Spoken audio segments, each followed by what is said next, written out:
Hello there, a very warm welcome. Tonight we take on the subject of Budget 2022, a subject that has received its fair share of bouquets and brickbats from different sections of society since its presentation now last week in Parliament. I thought who better to address all the concerns and questions surrounding the budget and the financial year ahead for the government. We've invited an individual who is best described as an enigmatic person, none other than the Finance Minister himself, who is here in our studios. A very warm welcome, Minister Basil Rajapaksa. Ayubowan to you. Ayubowan. Thank you. Did we see signs of sleepless nights, late nights of work put into the budget when you presented the address? Few days anyway, because last minute corrections and changes have to be done, that's all. But I was ready from day one. Soon as I took over the ministry, I knew I have to present the budget. It will be my focal. So I was getting ready with discussions and getting all opinions, all side views. And so it was ready almost about 1 week ago before it presented. But there were, in the last moment, there were some changes you have to do.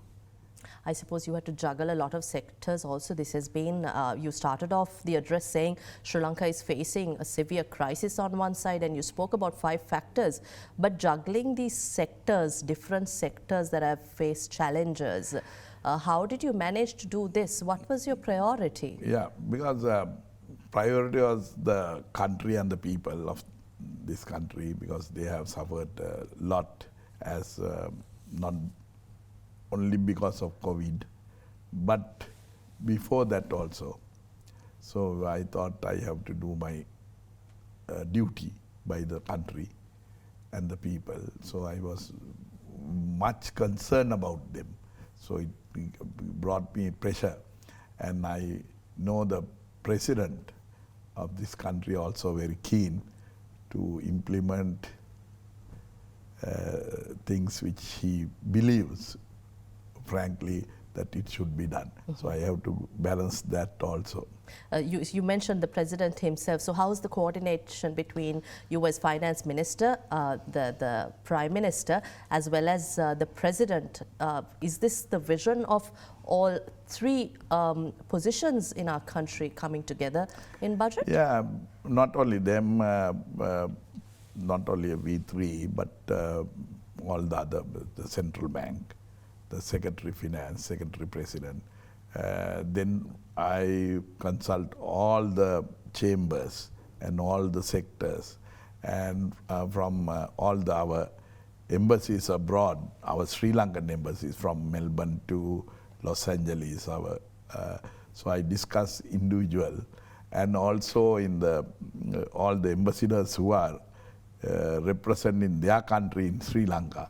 So I met almost everybody other than 2 countries, and some even people who are based in New Delhi who came to Sri Lanka while they are visiting Sri Lanka. I met them and discussed with them how we can strengthen our relationship with the economy and other political strengthening, so it will help finally our country. We're talking about a massive budget deficit, Finance Minister, 8% of GDP, and this becomes a massive burden to a country as Sri Lanka.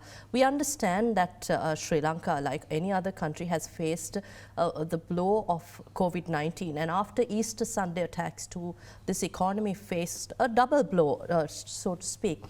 But what measures are we really looking at? If I just put the budget aside for a moment, in the long term, as Finance Minister, what are you looking at? And we must also mention your maiden budget, the 76th budget of Sri Lanka.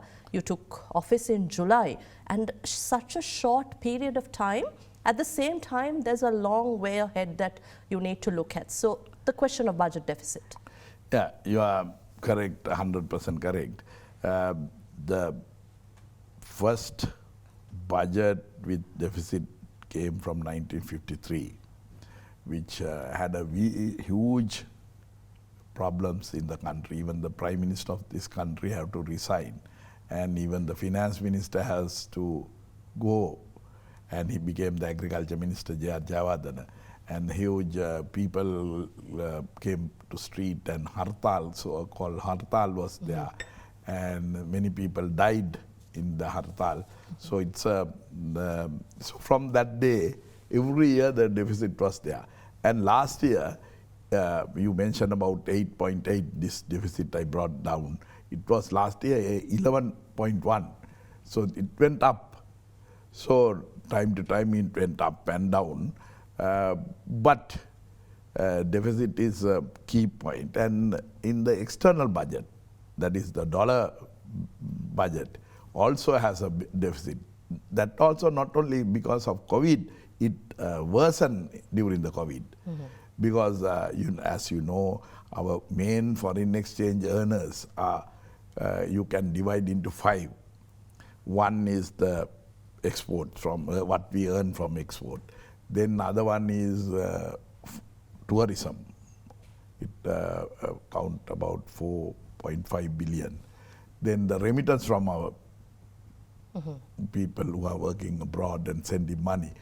Actually last year we managed because of them, that money came from remittance.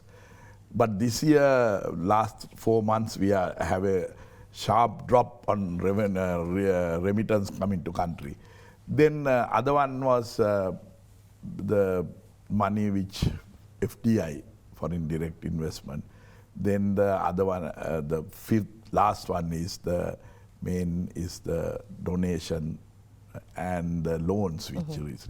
So all these 5 is the key income generation, and we have a little bit of services like harbour, airports and IT sector like that. So but that also have been affected. So all these were affected, and our trade deficit we have tried to minimize by controlling some imports and increasing our export, but it don't matter because it's because we stop importing vehicles, our fuel bill is going up, right? Because the energy cost in the world is going up, so automatically our bill is going up. So we didn't get much saving. So all this was there. So we have to balance our local budget. But simply asking you, is the economy in crisis? Yeah, it is. There is a crisis, but it is not only. It's not a new one or new to Sri Lanka. Only to Sri Lanka. It is worldwide one, and also it for Sri Lanka it have been there for many years. So yes, I must say it is. The situation is severe than the previous years. And if I have a good private sector to tax them and get more money to the government revenue, if they earn more, but it is not happening. And if the people have more money, then I can get that money and do some other. So that is not the situation. So we are facing a huge crisis in a way, but this crisis I also can be meant, and we have a lot of strength. The first strength is our president and our democracy, and the parliament, the prime minister, then our independent judicial, and the people and the government servants, and of course the very independent and very positive thinking media, also a big strength to us. I'd also like to, however, point to the constraints that we are facing, Minister. On the rupee front, we don't have enough revenue, and on the foreign exchange side, this is a battle to finance our outstanding loans, and we have a commitment to the international community. With all that, how are you going to balance this effect? Because a lot of opposition is that the budget, although you did promise a radical budget, but it seems that this is a little more conservative. So I have two questions for you there. Yeah, it's a radical means people thought, especially the opposition, I'm sorry about it, I couldn't please the opposition because they thought I will tax the people and put more and more taxes and try to get money, but I didn't do that. So they are not happy. And in the other hand, I would like to give more to the people, but I didn't do that because I knew if I do that, the people will suffer again in long term because I have to take from them and give back to them.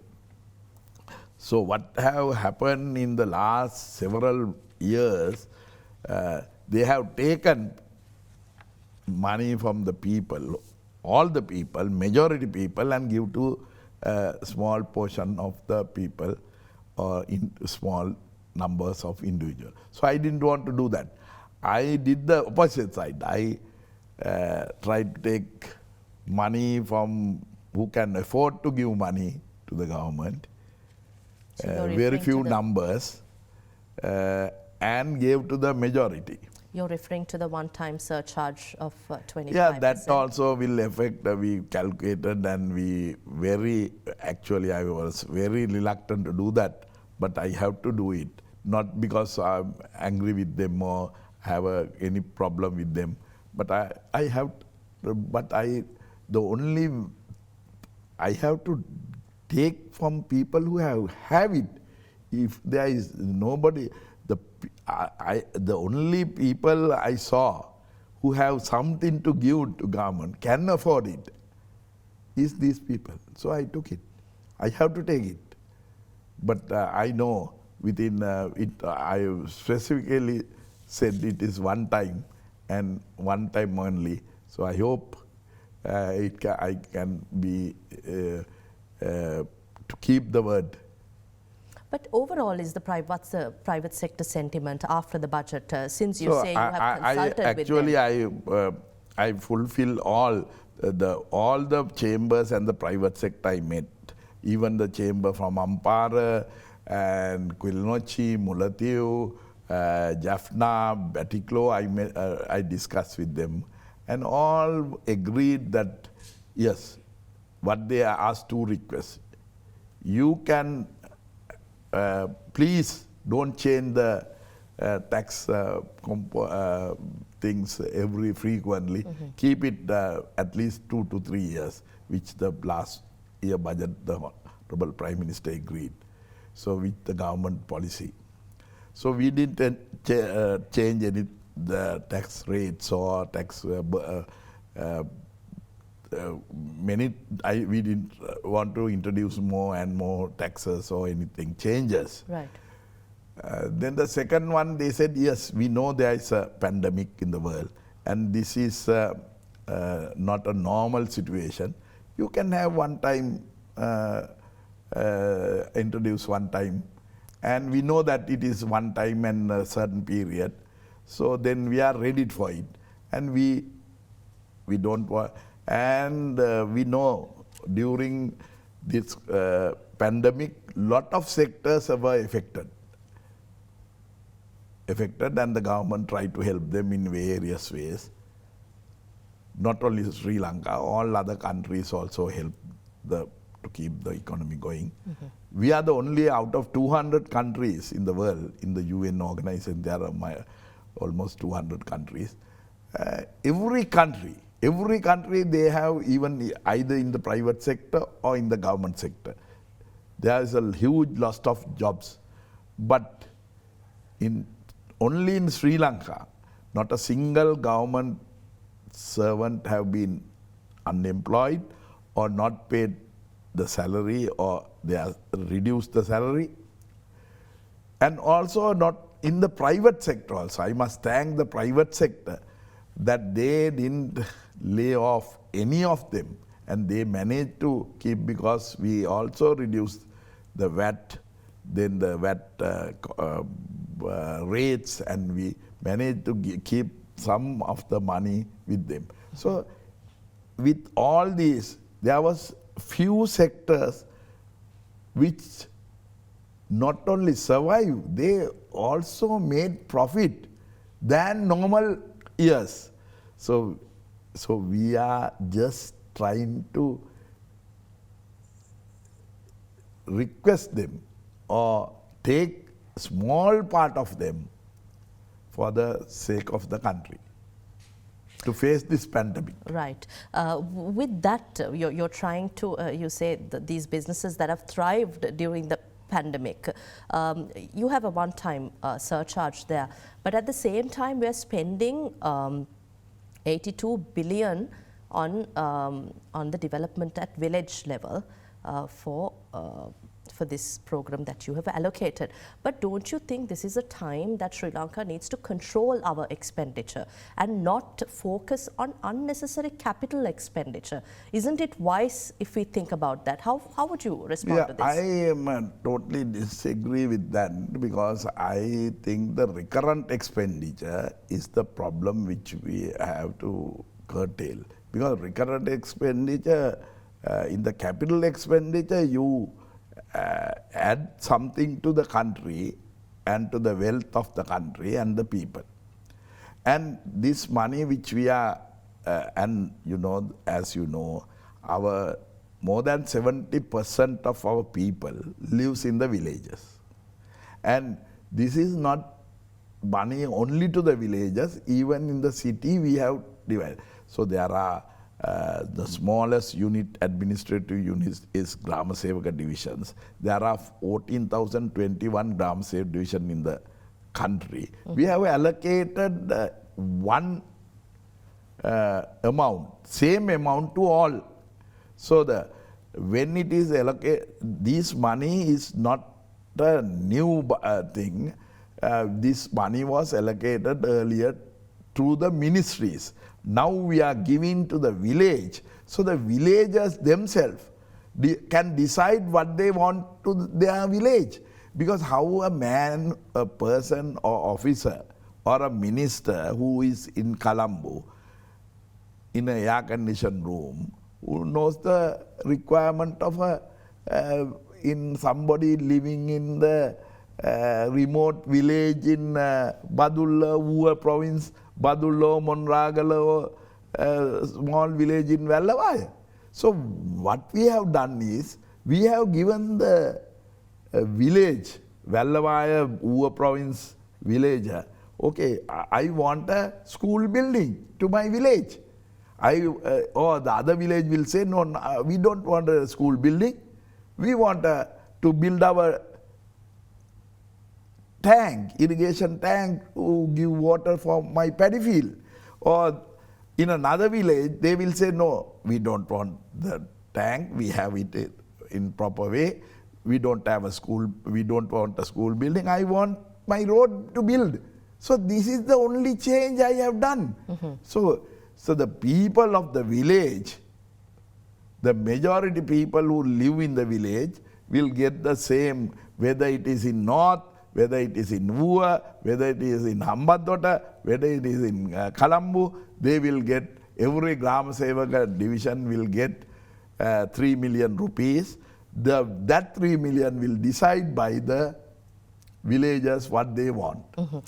To interrupt. And we have a limit, and I want to add, because this money, they have at least 40% of this total allocation will go for employment generation or production, like livestock or plantation or agriculture or fisheries, or to produce more to the and food security is at that number one. You say shrinking capital expenditure is not the answer, but then again there is opposition that this 85 billion should have been better utilized, probably given to the health sector, given to more education. But if you may clarify to us... Yeah, and this money can give to the education, because if the people want a school building or an education, they can do it in the village. So why it decide in Colombo? How can a minister or an officer decide what to spend on to that village? If they need chairs, they can take the chairs for the school children. If they want to give milk for the daily children, they can decide it. So I have only change in this budget. Earlier it was the ministries, now it goes to the government agent. So the accounting officer is government agent, then divisional secretary, then the village itself, they decide. We'll take a short commercial break. We're in conversation with the Finance Minister Basil Rajapaksa here at Hyde Park.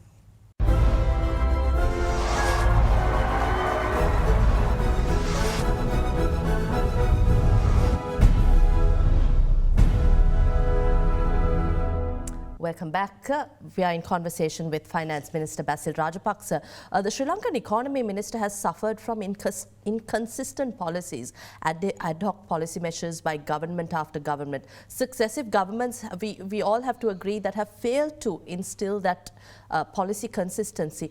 However, in talking about this budget and this government's policy framework, the question about a consistent policy, whether this government has been successful in showing the international community, investors, that we are going towards that stable and consistent policy, is still a question.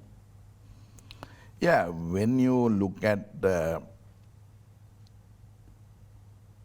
in a short periods, it look like that, but if you see the whole 2-year period of the Excellency President, I think this is the only government who have consistently had a policy.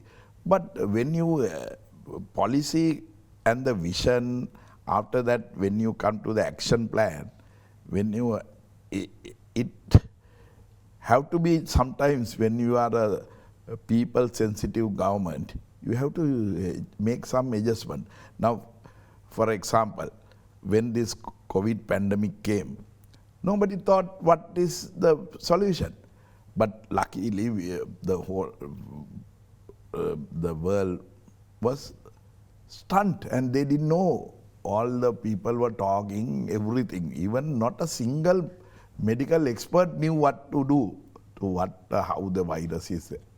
But luckily we found a vaccine. And about the vaccine also, there was a lot of things. Now in the beginning we thought vaccine, if you get the vaccine, you are okay forever. But now you can see that we have to have boosters. And we thought only first dose will help. Then it said, no, you have to have the second one. Now we have to think about the booster, but it is the third shot. So we have to change it. So if we say no, we are only allocated money for only 2 shots, we can't do anything else. So that is so like that. Now even arriving of tourists, we all consistent policies. We have to see that we have to start the tourism again. That's the one. That is the policy. But time to time, we sometimes allow the people to come and quarantine for a certain period. We sometimes say we must take the antigen test. Now we have changed it also. So time to time we have to change. That don't mean that we are changing the policy.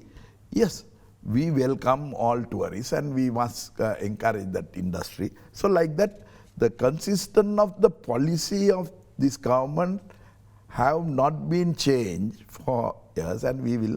But certain measures have to be, actions have to be sometimes changed.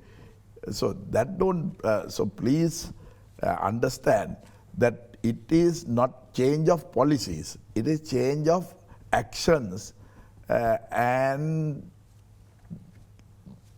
to adapting the situation.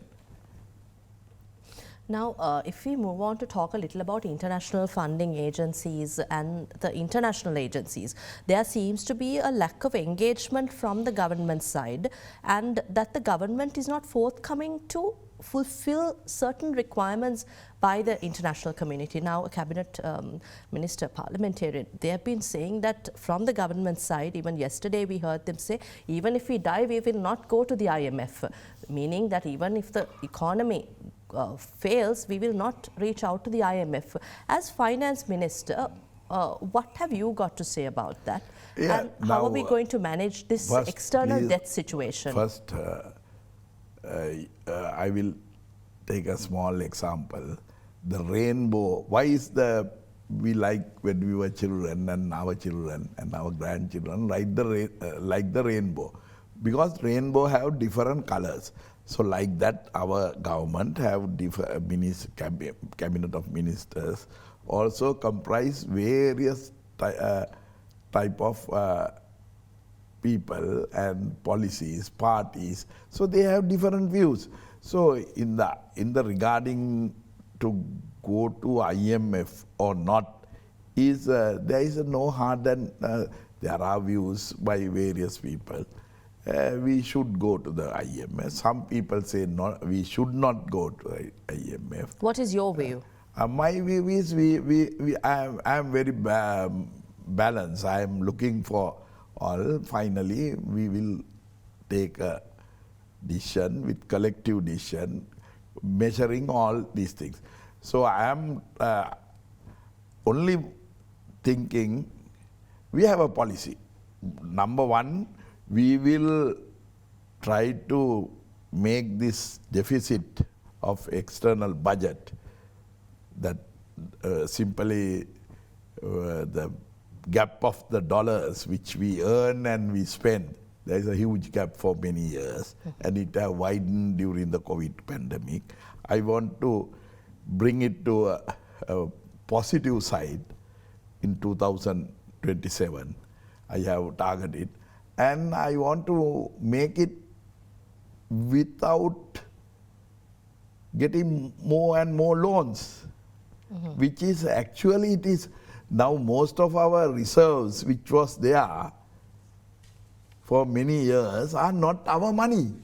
It is a loan which we have lended from somebody and showed as it's like you get a loan from your office. A vehicle loan or what distress loan or anything, and you go and put in a fixed deposit. You pay less interest here and get less. So it's a good investment. But you can't say that these deposits are money is yours. It is you have borrowed from another person. Like but that. Shouldn't we go in for a restructuring plan? Isn't that the need of the hour now? Yeah, that is also a thing which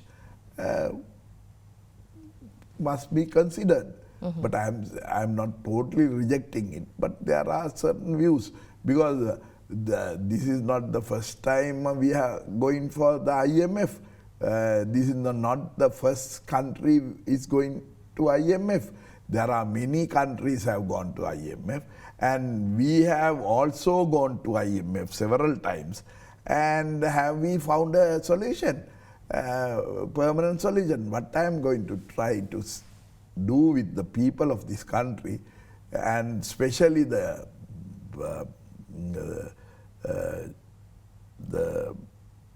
investors and the chambers and the private sector jointly with the government to find a solution which don't depend on others, whether it is IMF or World Bank or ADB or China or India.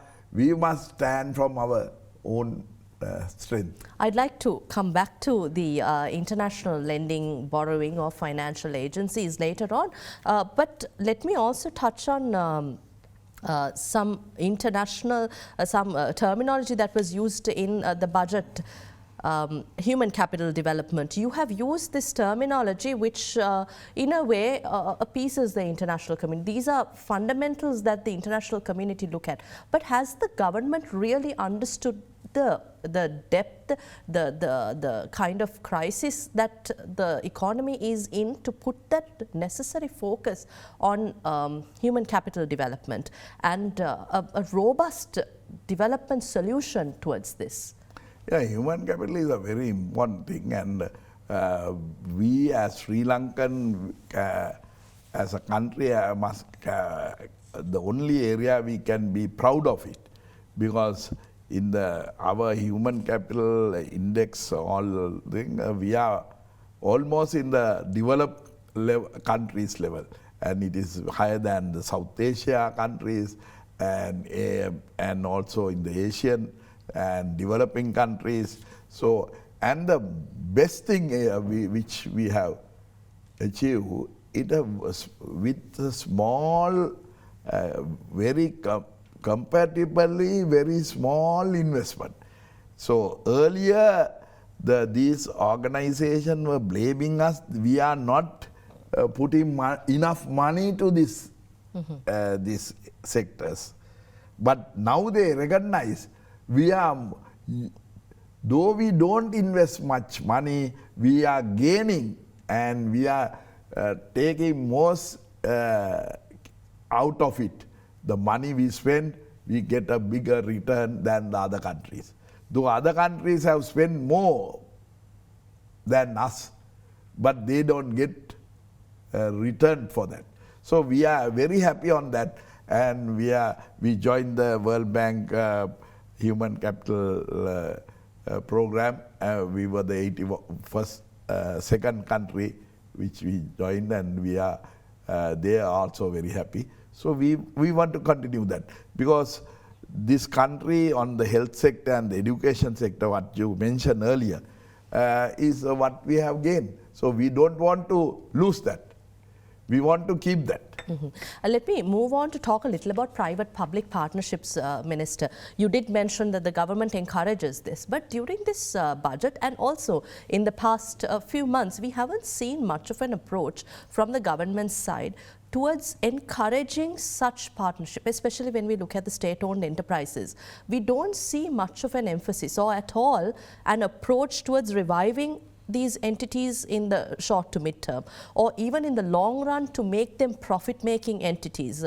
Why not maybe list them on the Colombo Stock Exchange, get private sector investment into lucrative state-owned enterprises? Why is that lack of emphasis on SOEs? Yeah, actually the President himself and myself and many others in the government like to see this happen.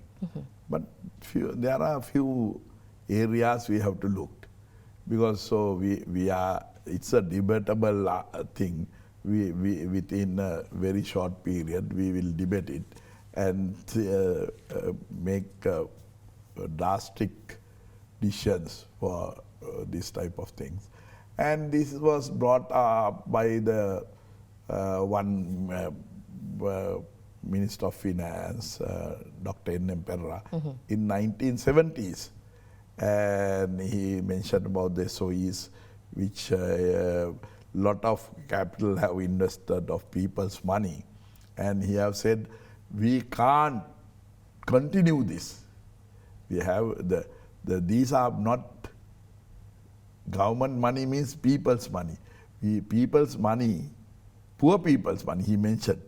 Poor people's money into these SOEs and no return. So we have to think about it. So what will your approach be now as Finance Minister? You have the power and you have the authority to make these decisions now. Yes, in a way I have power, but also we don't have the power. People have given the power to executive powers to the Excellency the President, and the other power is given to not to one individual, but for the whole cabinet and the group of the government. So we will discuss and take a decision, because I don't think from one election by giving the power 2/3 or anything, that we are actually caretakers for a period. So we have to always get the approval from the people. So the media must help us and say what to do. So but is this something that you're favorably looking at, Minister, in terms of the private sector and public partnership for reviving actually, state-owned enterprises? even what we have, there is a huge sector open for the private sector. So the government have been, in a way, the government, the servants and government machinery have been widened, but the sectors government is handling is become smaller. Now, for example, earlier there was the liquor was made by government organization. Now it is not belong. Not a single government organization is producing liquor. Now earlier the whole transport sector was managed by the government, CTBA or anything. Now there are private sector buses, and the private sector handle most of the transport, public transport. So there is a huge sector open for the private sector. So I invite them, don't try to get the government sector, because we can't have a monopoly. We have to have government sector, private sector, and also I think now there is a old sector which is the cooperative sector, or the in a way you call the new set of things like public enterprise owned by various people. So that also have to be encouraged.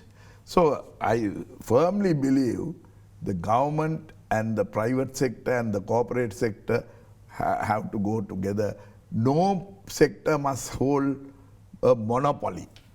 Even inside the private sector, you can't have a monopoly. Monopoly is the dangerous thing, which even in production, if you have monopoly in cement, if you have monopoly in milk food, or monopoly in rice production, it won't help the public. So you have to control the monopoly also, so that it can't be a monopoly of the government or monopoly of the private sector or monopoly of few members of the private sector. Let's cut across for a short commercial break here at Hyde Park. To stay with us.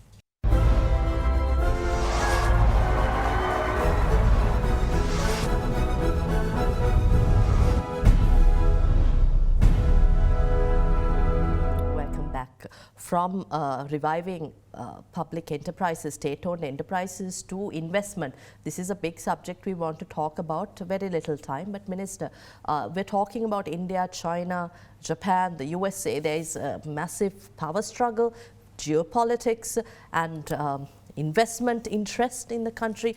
How are we managing this with the international community at present? I think we are managing well, because all these countries are, though some people say we are not friendly towards them, I think we are the friendliest government recently in Sri Lanka. We have no problem on that, individual countries. Time to time there are issues, but number one, when we have the international relationship, number one is our sovereignty, and we will do anything if it is not don't harm our sovereignty and the national security. These two is the most important thing. Other things are open, and we are always trade means always trade. Both parties want to win.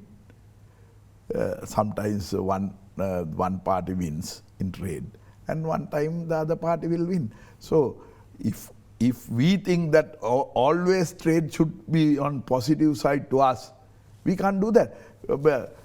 Sometimes there are proposals, we export to them, but we are controlling any imports from that country. So most of these countries come to and say, you send everything to us. You send vegetable, fruits, fish, and everything. But you don't allow us to bring our manufactured things to this country, which you bring from some other country. So we have, trade is a thing which is both sides. And I must mention about the investors. Now, if investor is another way, it is a businessman. It is not a charity. Charity is not an investment. Charity organization, there are charity organizations which when a tsunami comes or drought comes or something else comes, humanitarian crisis comes, refugee, IDBs, they come and help us. Those are charities. But investor always, he have to answer his shareholders. So he invests here and he want to earn some more money than he invests. So sometimes we say, no, he's making money. So if you want foreign investment or any investment, anybody will not invest if you don't make profit. And if they don't make profit, I can't tax them and get money. Then I have to tax the people. So what are we telling? So we can't tell the both sides. We can't have the all. I understand also, Minister, when we talk about investor confidence, there is a question whether there is investor confidence in investing in Sri Lanka. We are talking about a forex issue here and lack of revenue into government coffers. Again, you're balancing this out, the rupee depreciation. That's also a big question. So how, you're widely known as a strategist behind this government, but what is your formula here that benefits the country and also sets the tone internationally to create that confidence we require to attract investors? Yeah, now today in the morning I went to Bandaragama in Kalutara district and opened foreign investment, 100% foreign investment by a international company who make medical devices, very high-tech equipment. This is the first medical devising manufacturing factory. So they have fully confidence, and at the moment they are recruit 150 youth, and he promised that he will go up to 1,200 and add little more units to his factory. Then in 25th of this month, the world-known Indian IT giant is coming here.